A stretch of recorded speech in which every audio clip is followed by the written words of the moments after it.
In the beginning, darkness was on the face of the earth.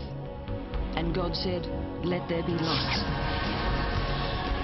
And God created creatures of every kind. But humanity has exploited his creation in the name of the almighty dollar. Until today, thousands of species are on the brink of extinction.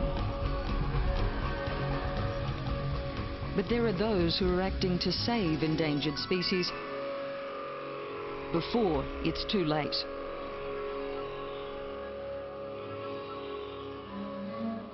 Since time began, man has taken God at his word and done exactly what he wanted with the planet. More often than not, the mighty dollar, not God, has been the driving force. The love of money has resulted in some of the worst evil inflicted on Mother Earth and the creatures living on her.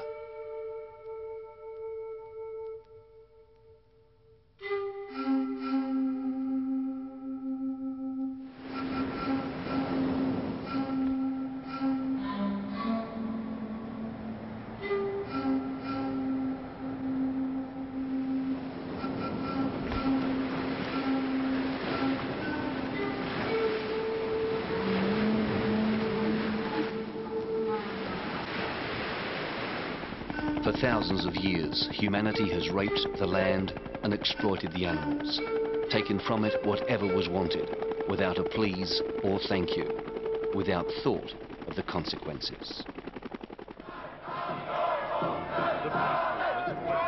But in the late 60s, changes of attitude began, changes which give great hope for future generations. 2, 1, 0, all engine running. Liftoff. We have a liftoff. 32 minutes past the hour. Liftoff on Apollo 11. Tower cleared. We got a roll program. Neil Armstrong reporting the roll and pitch program, which puts Apollo 11 on proper heading. 1969, and Apollo 11 clears the launch pad, heading for the moon. And for the first time, man will walk on extraterrestrial soil. High gain. How do you read, over? Roger, loud and clear on the high gain. Eagle, you're looking great. Coming up 9 minutes. We're now in the approach phase. Everything looking good. Altitude 4,200. Houston, you're a go for landing, over. Tranquility Base here. The Eagle has landed. That's one small step for man, one giant leap for mankind. Those words from astronaut Neil Armstrong in the Sea of Tranquility echoed around the world as 1 billion people looked on in wonder. But in fact, it may have been a greater step for mankind than Neil Armstrong could ever have imagined. As the Earth rose over the moon, for the first time, many people were able to see our world in the greater scheme of things and recognize just how fragile it really is.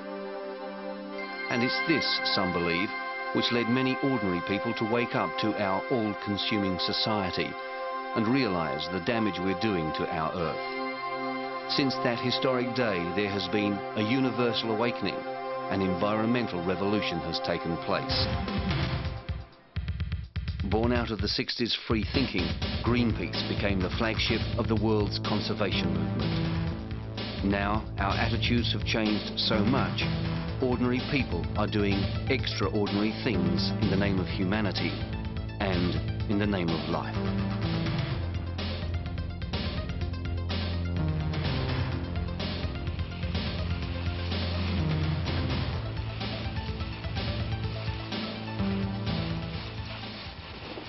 One of those things happened here on a beach in Western Australia when a pod of horse killer whales became stranded.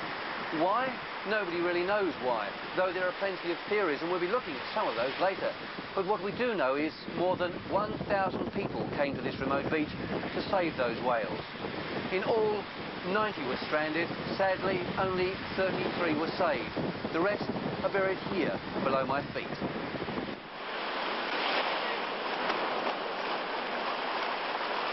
The whales had been discovered on a beach near the town of Augusta in the southwest of Western Australia.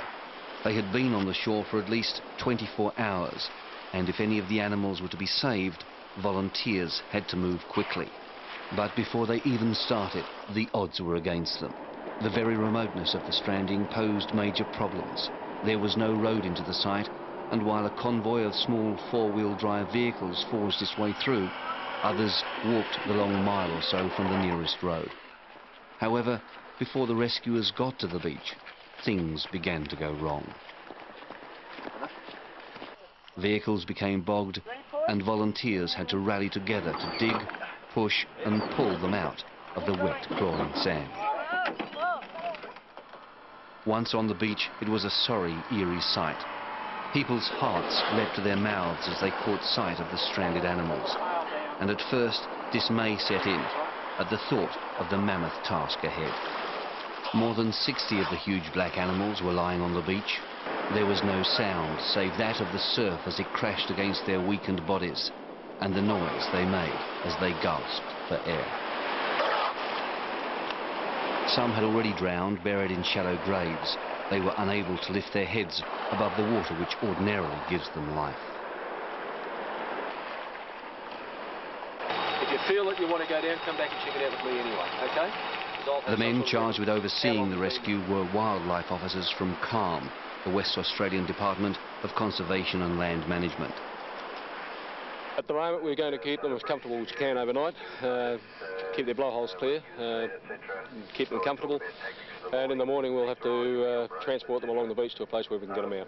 You don't seem to have many volunteers here at the moment. Well, it's been, as you can see by the difficulty of the access in here, that it's been the track that we came in on. If we use that too much, we're going to lose that track anyway. So it's had to be fairly well coordinated so that we've got a chance of having volunteers here when we need them. And we will have the number of volunteers we need to see them through the night anyway.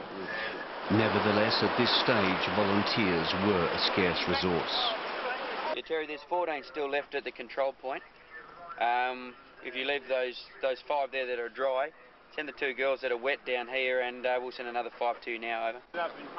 So, if this rescue was to succeed, those people who had travelled so far to pull these suffering creatures from an otherwise watery grave would have to be encouraged, nurtured and looked after with as much care as the animals they were trying to save.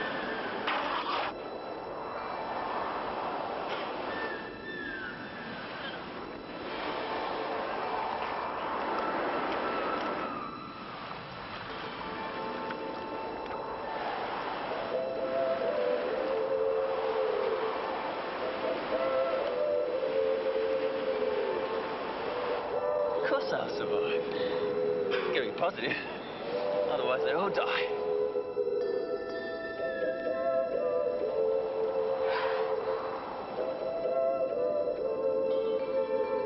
We just want to try and roll him over a bit more. Get his tail round.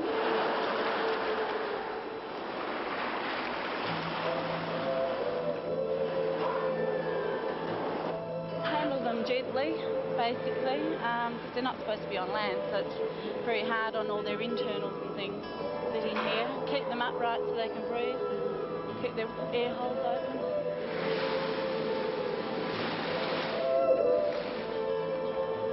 But despite their efforts, the sea had claimed at least 19 of these gentle giants, and the volunteers had an uphill battle ahead of them. An all-night vigil was mounted as the whale savers united in a common cause. Rescuers will have their work cut out for them when dawn eventually comes. Not only is bad weather forecast, but it's said there's a huge school of sharks out there just waiting.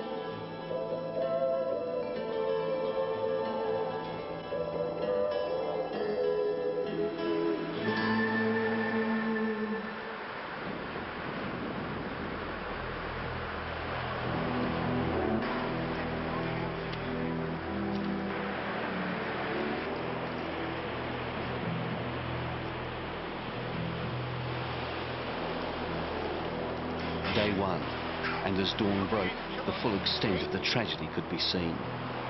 Dozens of animals rejected by the sea like unwanted playthings along the beach.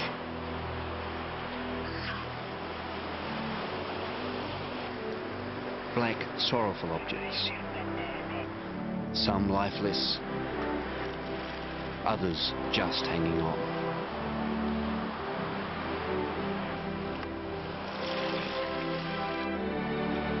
rescuers continued to make them as comfortable as they could, rocking them like babies, patting them, talking to them.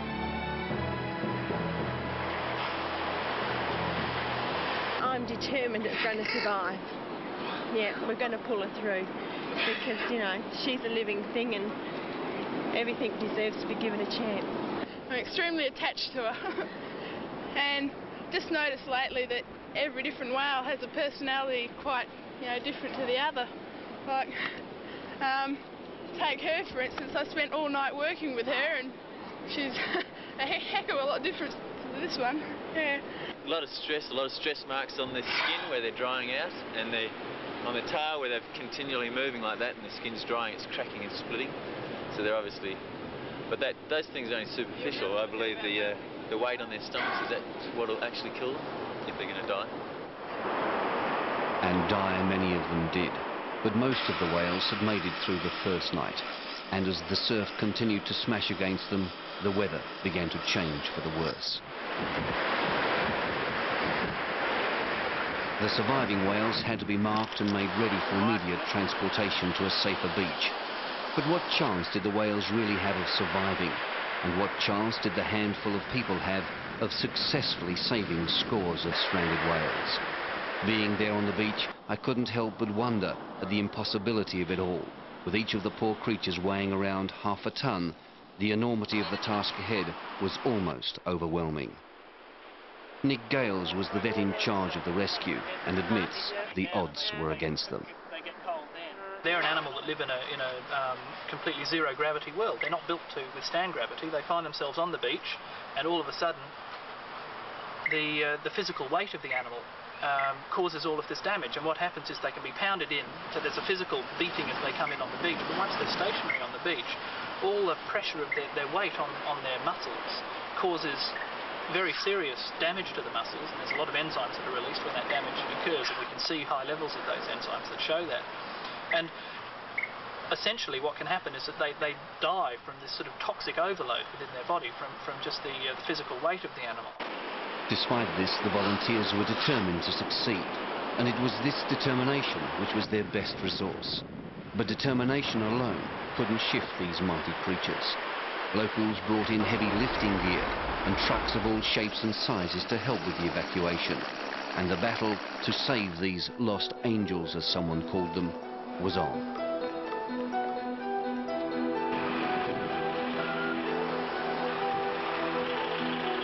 They live in a water environment where they've got to cope with a lot of heat loss because water conducts heat sort of about 20 times better than air. And that heat isn't being conducted away from them. Add to that a warm day, and this fabulous adaptation they have of their blubber really is counterproductive when they're on the beach, and they can just overheat terribly and die from hypothermia. There are people who believe that it's pointless releasing them if they've been on the beach more than a few hours, because whilst they may swim away, all of those toxins from the breakdown of the muscle tissues eventually cause the kidneys to cease functioning, and the animals die 3 or 4 days after being released. So we have to look at that as well. By now, most people were beginning to ask the question, why? Why did it happen, and why in such large numbers? There are numerous theories, like the beachings are caused by the Earth's magnetic forces. Some believe sunspots or the moon affects the animal's navigation. But the most accepted is 1 or 2 animals become sick and strand themselves, and the rest of the pod try to help their stricken friends. John Bannister is curator of the WA Museum and says this is the most likely theory. These animals, being oceanic, they're out of their element for some reason. They come close to the coast, and maybe because there are storms at sea, or the leader or something gets themselves unbalanced or sick or something like that. One of them gets on the beach, and then the instinct or the decision is they make is to, almost instinctively I suspect, they go to help each other, and they land on the beach, and that's the end of it. There is no sort of racial memory of this, because in the past all those animals would have died. So it's an accidental thing in that sense. A mass stranding doesn't happen, bang, 100 whales on the beach. It probably, it can take, well, it can happen quickly, but it can take 24 hours. They can all be milling around just outside and slowly come in. If there is an answer for why whales strand, the answer is that they're extremely social, and they have this very tight cohesion, social cohesion, and that's why they go in.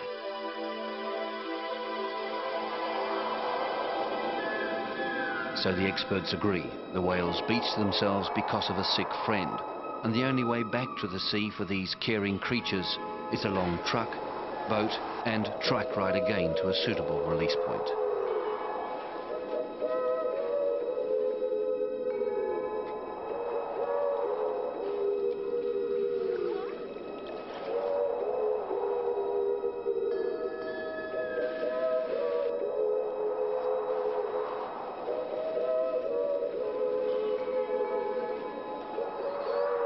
Most of the rescuers would be comfortable with the theory the whales beached themselves in a vain attempt to stay with an injured friend.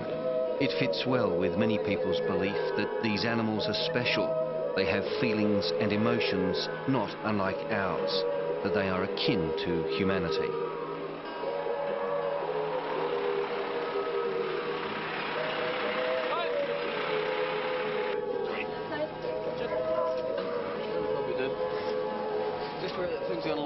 It also fits well with other experts like Greenpeace man Roy Fuller, who was there on the day trying to save a whale. There's some form of affinity between whales, dolphins and humans.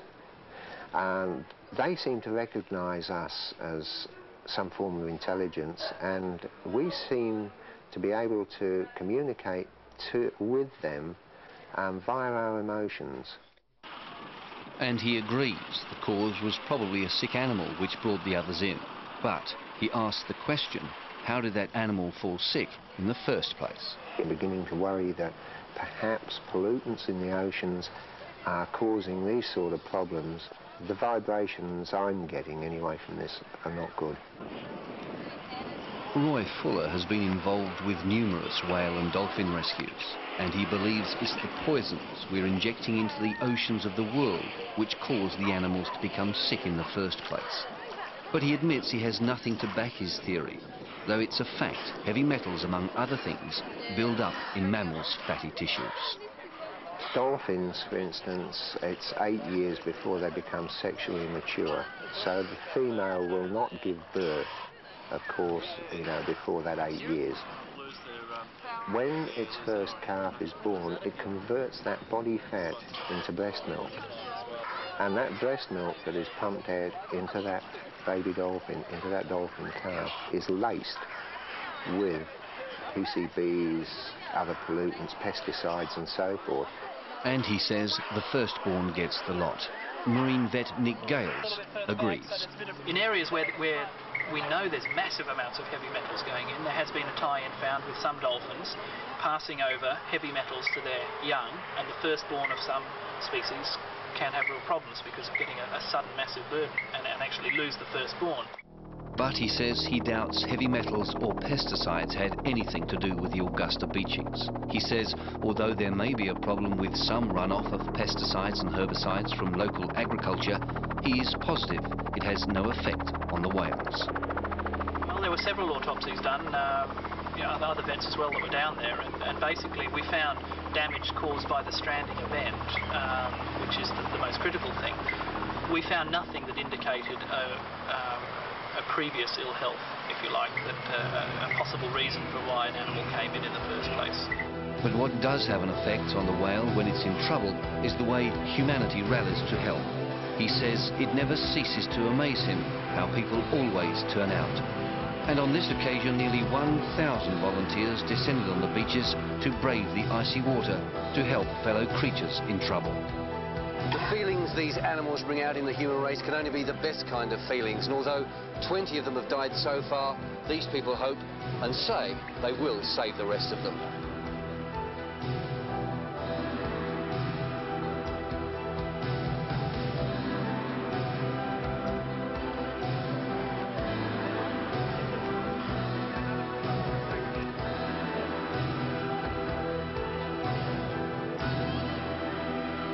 It has now been more than 12 hours since the whales were discovered. The volunteers were feeling tired and cold, but their job wasn't finished yet. It was time to try to release the animals back into the wild. And as the whales were being prepared for that release, the questions asked: why travel hundreds of miles to stand in the icy ocean holding onto an animal that may either die or swim away without so much as a goodbye and thanks for the hand? Oh, just to give a hand, that's all. Why? We're in the human race. I suppose we've got to help a little bit, haven't we? Oh, heard it on the radio and they came down from yelling up. Yeah? Yep. We want to save them. Why do you want to save the whale? No. I think it's just that they're related more to people, I think, than we are. First of all, I think that whales do have a particular appeal for human beings. I think that probably they're depicted in story and history as the least ferocious of animals. Dr. Julia Solomon is a clinical psychologist. She says it's the whale's apparent gentleness which is the key. There's something about a whale on outward appearance that doesn't have a fearful aspect. You don't seem to have an impression that if you started to fight with a whale that it would have many weapons against a man, whereas if you think about a kangaroo and a cat, they do. So I guess man feels comfortable. But that's not the end of it. She says the whale has a romance about it which no other animal has. Then there's the drama of being involved in the rescue. The question that you ask, why do men and women, I guess, walk as far as they do, go as far as they do, and put themselves at some risk? There's a romance in that. There's a hero story in that. Heroes? Well, maybe they are, but I don't think that's why they came. Not consciously, anyway. No, it's the feeling of being able to help, of just being there. Ask anyone who stood for hours chest deep in the icy water nursing a whale, and they'll tell you there's nothing like it. Magic happens, and a bond is formed. I know the whales are certainly scared, and they're certainly in considerable pain, I would imagine. Judging from their behaviour, when people are quiet and move gently around them and handle them, they certainly comfort from the way people handle them and the way that they're looked after and positioned on the beach. But is there more than that? Many people will tell you yes. The question is then, does communication flow between man and beast, or is it pure fantasy? Is it?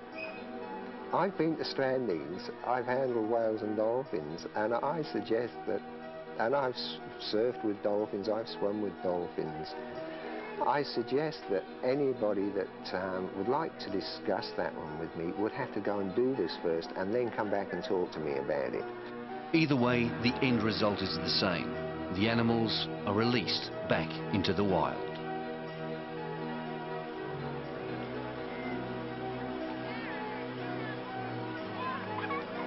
But not this time. It soon became obvious they were still disoriented, and the release was called off. I think our students failed that test. We've certainly got a couple of strong swimmers, but the number of animals that are unable to maintain themselves in an upright position are too great. So it looked like a long night for whales and humans alike, though both would gain something from the experience. Maybe even looking out a few times. Once that sort of bond is made, once that contact's made, the emotion flows between the two, and they know when we're trying to help them. We know when they're frightened, panic-stricken. That's what I mean in communication. Communication doesn't have to be spoken.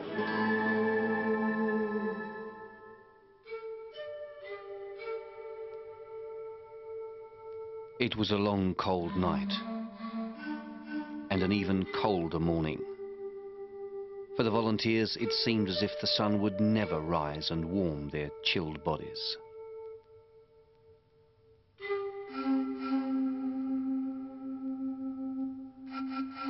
But by the time the sun broke through, it was obvious to all concerned the night's rest had done the whales a power of good, and the decision was made to try again to let the animals go. What we'll do is the same today deploy board riders to cut off the reef. We'll try and keep the opening to that channel clear at all times with swimmers moving from the back of that channel very slowly and very quietly. We'll try not to get in amongst the whales or cut off their escape or access back to sea if we can possibly help it. There was an air of expectancy as the volunteers, still tired now from 2 nights without sleep, began to prepare themselves and their newfound friends for release.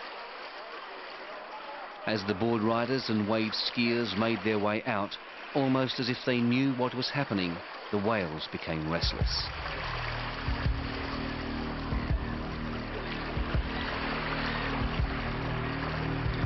Close the channel a bit tighter. Close the channel a bit tighter.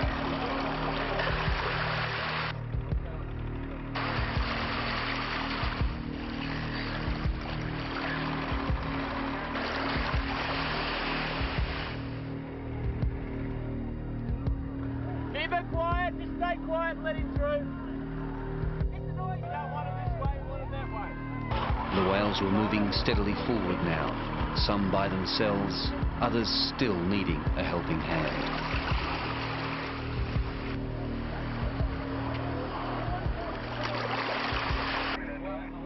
Looking very good, looks like they're on their way.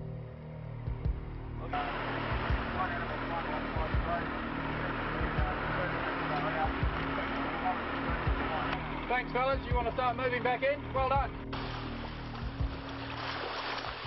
It was pretty exciting. The whales kept, the tails were just quivering, and so the tails kept sinking, and we had to, dive down and pick them up again and try and get them going.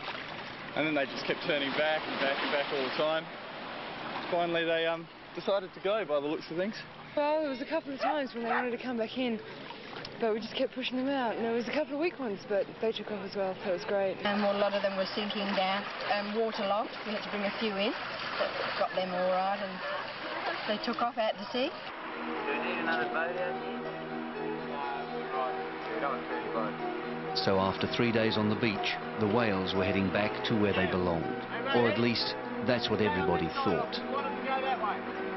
We thank you very much for your assistance. It's been invaluable and once again has proved to be the reason for the success. Without it, there's just no way in the world that we would have got these animals back to sea.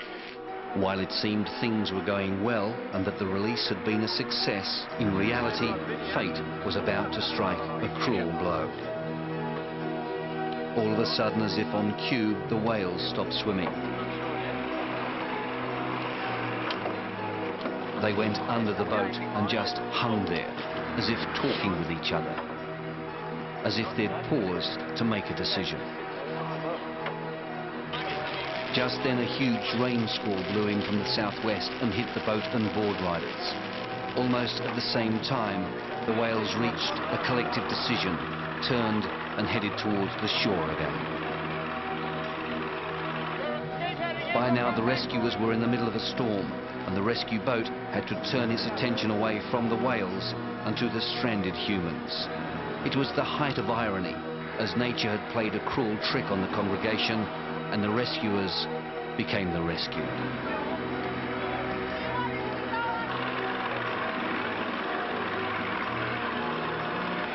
The humans safe, it was a mad dash to try to stop the inevitable, to head the whales off. But they were too late.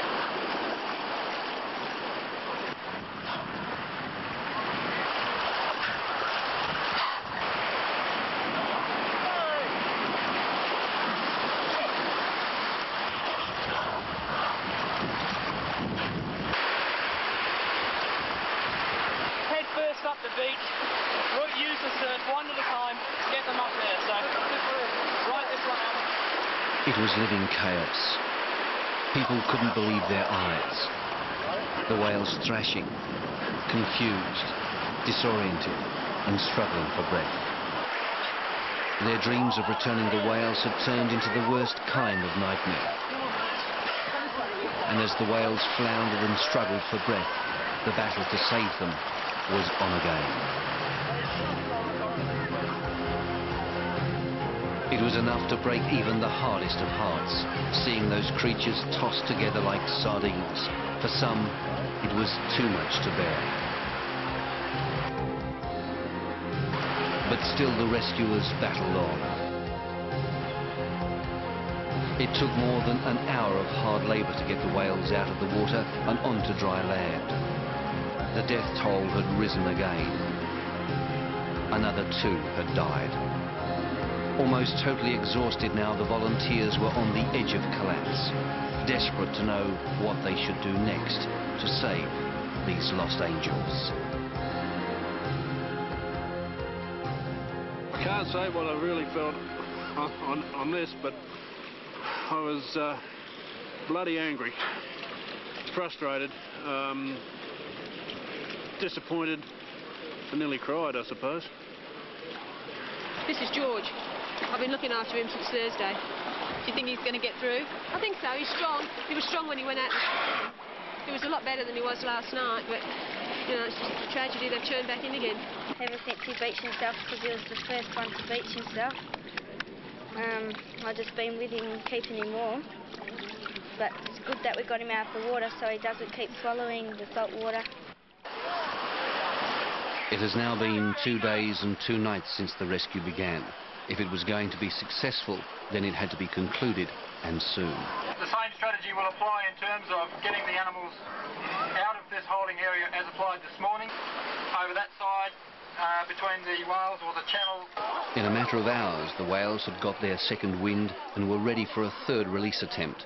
Once again, board riders were in the water, ready to act as shepherds to this extraordinary flock. A weakened whale was strapped to the side of the boat to act as a lure. Can we slip him a little bit further back so there's a bit of free bag at the front? That keeps the water off.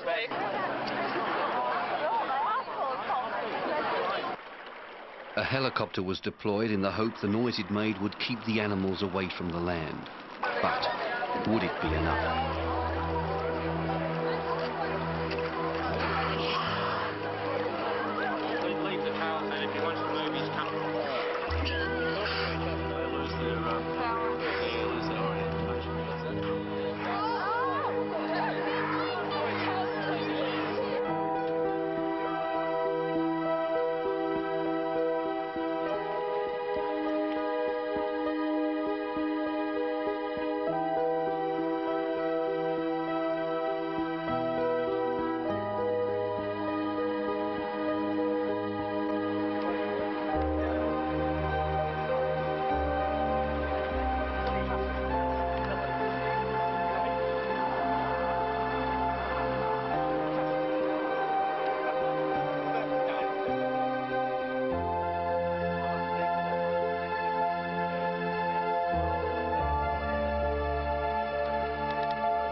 The board riders had done all they could. As they turned for home, the whales too were heading in the right direction. But there was one last scare for the rescue coordinators. That's right, we had to drop you off on a boat. Why have they turned? They're okay. This is that decision-making process Laurie was talking about. They sit here and they try and work out what they're going to do. They did it today when they were under our boat. This time, the decision the whales made was the right one, and jubilantly the wildlife officers followed them out to sea.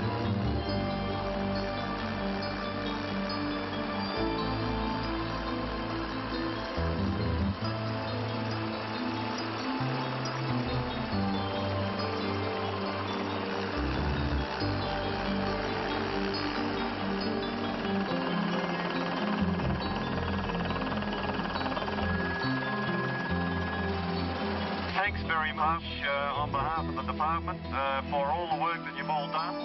and please come down to the hall and have a bit of a talk about what's happened. We'd like to see you all there. Thank you. The whales were back where they belonged.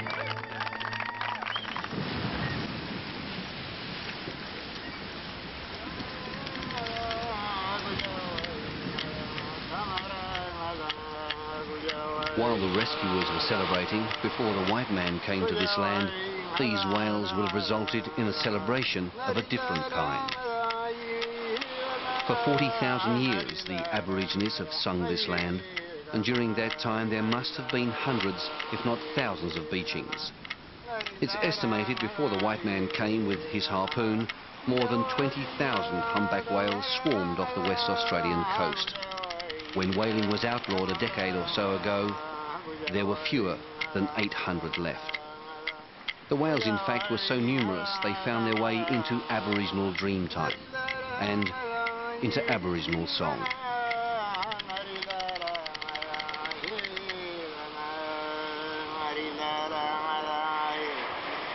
What's the song about? The whale? Song about the whale? Song about the whale. He says it's a song about the whale feeding and a celebration of the gift of the whale to the Aboriginal people by the Creator. But unlike the white people who struggled to save the whale, once upon a time, these whales would have been eaten at a huge corroboree. And whatever sea people fish there, whatever they're supposed to have everything, what in the seaside been given to them to bleed, you know, whatever it is, whales and turtles and everything. That's belong to the sea people. Algie Patterson isn't a sea person, but he says there are stories in his tribe's dreamtime which tell of the sea people inviting his ancestors to a great feast after a huge whale or hanganila had beached itself. There are similar stories all along the coastline, including Perth's Noongar. Whale is, and it represents a very big part, and in the old days down here they used to tell the story of how the whale used to come down every season. They used to come back down here, and how they used to go up. Again, like Algie Patterson, Ken Colbung says in the days before the white man, the whale would have been seen by his ancestors as a gift from God. The ocean is called Wardundee, and the Wardundee people, the coastal people, were the owners of that rights for that land in that area.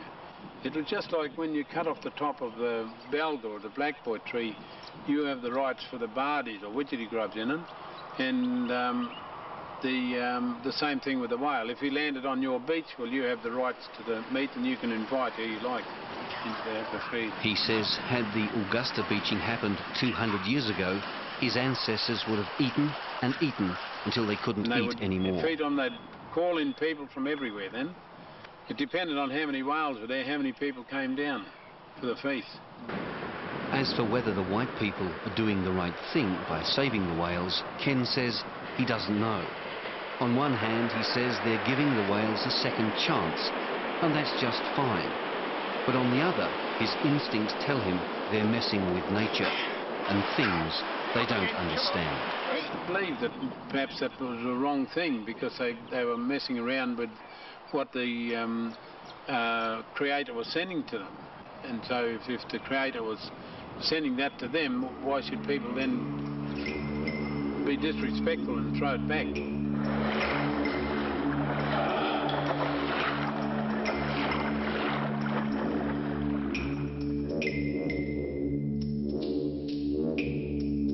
The Noongar chief says they were throwing a gift back into God's face. But the rescuers wouldn't have been aware of that. They were also unaware of the last trick Mother Nature was to play on them. A trick so cruel it would break some people's hearts and turn rescuer against rescuer.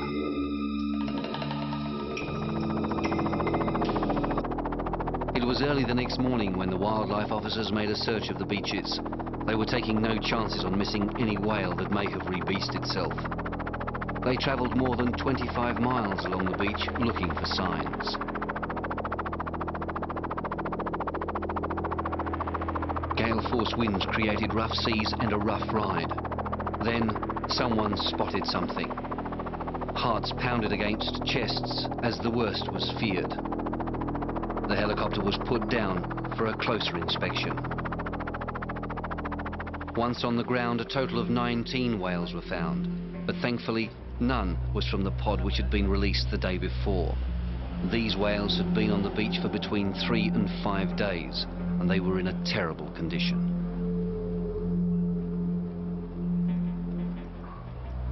And again that nagging question, what makes them do it?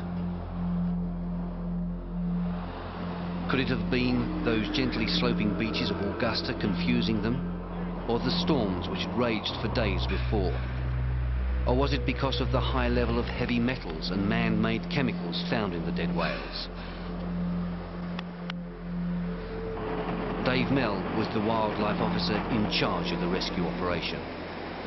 It's too early in our stage of data collection for us to have a good understanding of what is a natural level of heavy metals in animals.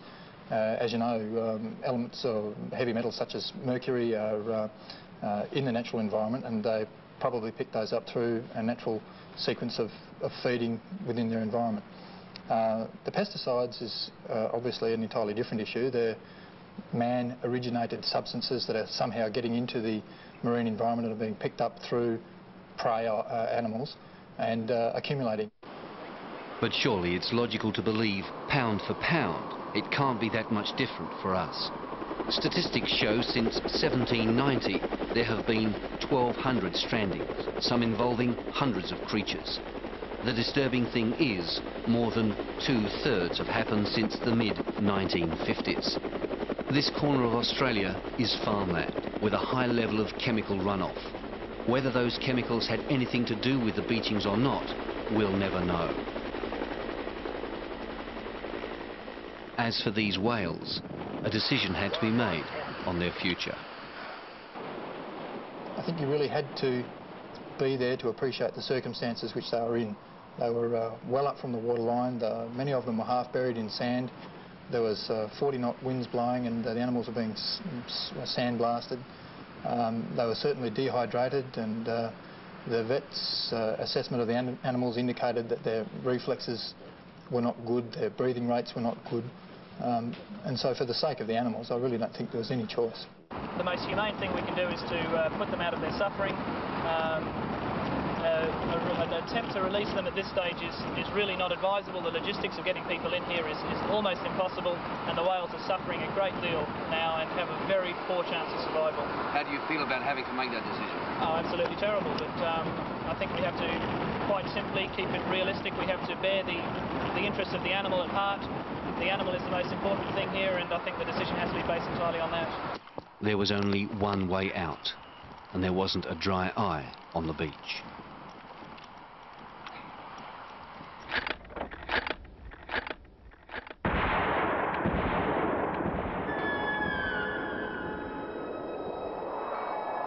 The bottom line is this.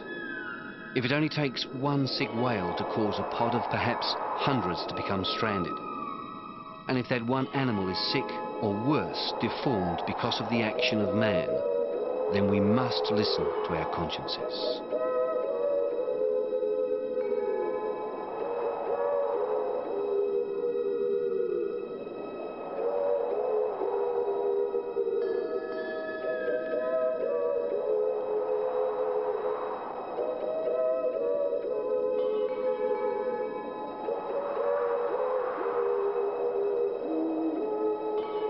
I don't think I want to speak to a whale.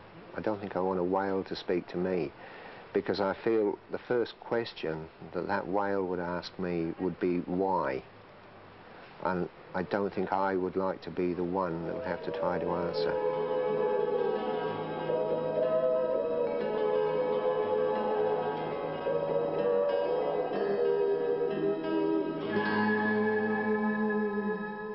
So it seems there are a number of reasons why the whales lose their way and beach themselves. And those reasons fall into two categories. They're either man-made or they're natural. If they're natural, there's little we can or should do about it. But if they're man-made, then we need to act, and act soon. Governments of the world are concerned about our dwindling fish stocks. They say we're overfishing the oceans. But wait, couldn't there be another reason? Every day we dump millions and millions of tonnes of poisons into the oceans, and we don't know what those poisons are doing. The experts say the oceans are the world's last great mystery, so how can we know what they're doing? West Australians saved 33 whales at Augusta. It's time we did our bit. It's time we stopped and thought about what we're doing to the oceans before it's too late, before the sun sets forever on the creatures down under.